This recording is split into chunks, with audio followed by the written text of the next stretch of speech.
from around the world. In closed-door meeting with Tinubu, and CSO tells Tinubu to follow extant laws in appointing new IGP. INEC, APC kick as Atiku tenders Tinubu's biodata. On the foreign scene, South Africa's Cyril Ramaphosa leads Ukraine peace mission. And in the world of sports, Iwobi eyes 2023 AFCON ticket.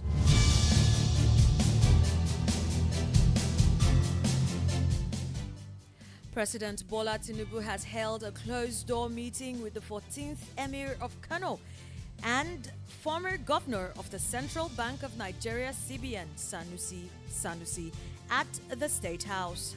Sanusi's visit, which is the first since the president assumed office, comes barely 1 week after the president suspended Godwin Emefiele as the CBN governor.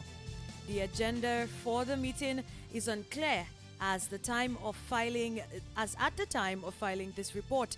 Sanusi served as CBN chief from June 2009 to June 2014 when Emefiele took over from him.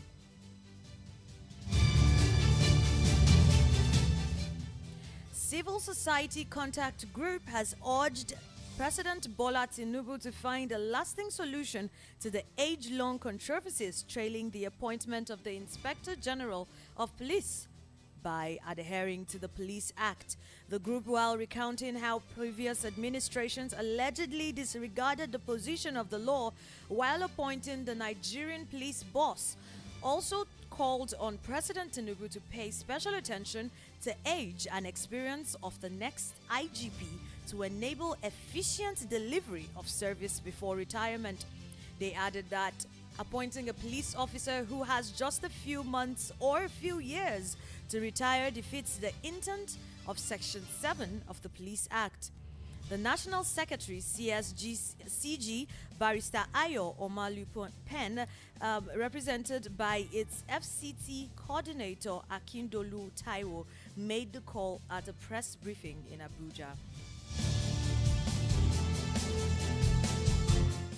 In another development, the Northern Traditional Leaders Committee has pledged to support President Bola Tinubu's administration in primary healthcare service delivery. The NTLC made the pledge in Abuja as its second quarter reviewing meeting organized by the National Primary Healthcare Development Agency. Reports have it that the Northern Traditional Leaders Committee meeting is a platform for the National Primary Healthcare Development Agency and partners to engage traditional leaders on their role and responsibilities towards improving primary healthcare delivery in their communities. The Sultan of Sokoto, Saad Abubakar III, commended Tinubu for demonstrating uncommon skills and understanding of many challenges that held the country back for decades.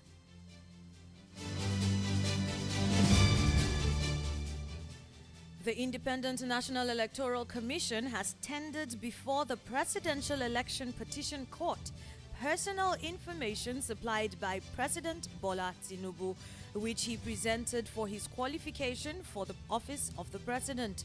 The electoral umpire produced the form EC9, which contains Tinubu's biodata pursuant to the subpoena issued on INEC chairman Yakubu Mahmood by the court.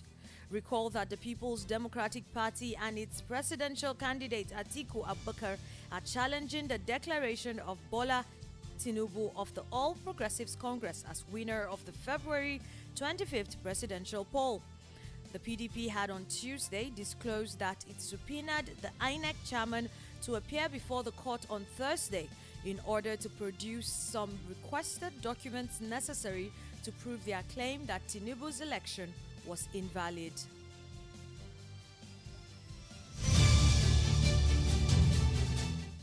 The United Nations Children Fund says digital learning platforms can increase access to quality education for children in Nigeria.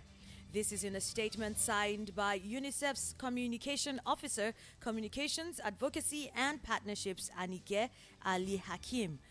The organization commemorated the Day of the African Child, marked annually on June the 16th, with the 2023 theme, The Rights of the Child in the Digital Environment. UNICEF therefore urged stakeholders, including the government, to exploit the opportunities offered by digitalization for the learning and development of Nigerian children.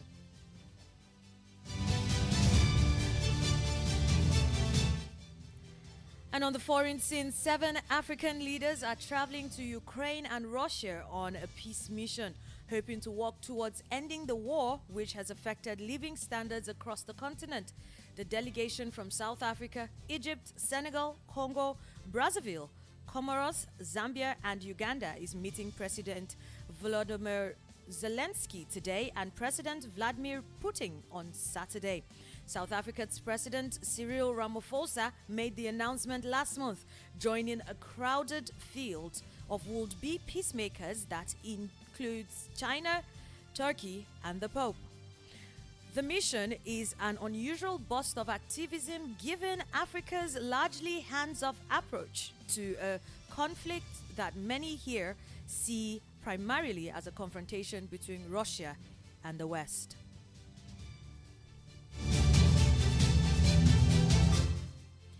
And now to sports. Super Eagles midfielder Alex Iwobi is hoping Nigeria picks the 2023 Africa's Cup of Nations ticket with a game to spare when they play Sierra Leone in the penultimate game of qualifiers in Liberia on Sunday.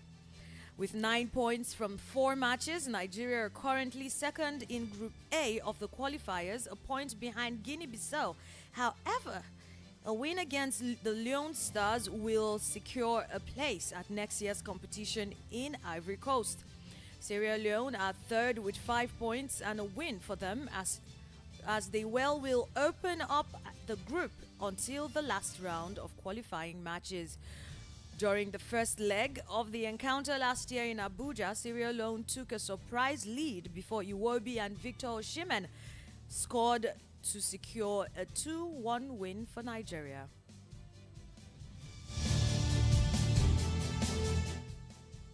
To wrap up, these are the top stories once again. Sanusi in closed-door meeting with Tinubu. The CSO tells Tinubu to follow extant laws in appointing new IGP. INEC APC kick as Atiku tenders Tinubu's biodata. On the foreign scene, we told you that South Africa's Cyril Ramaphosa leads Ukraine peace mission.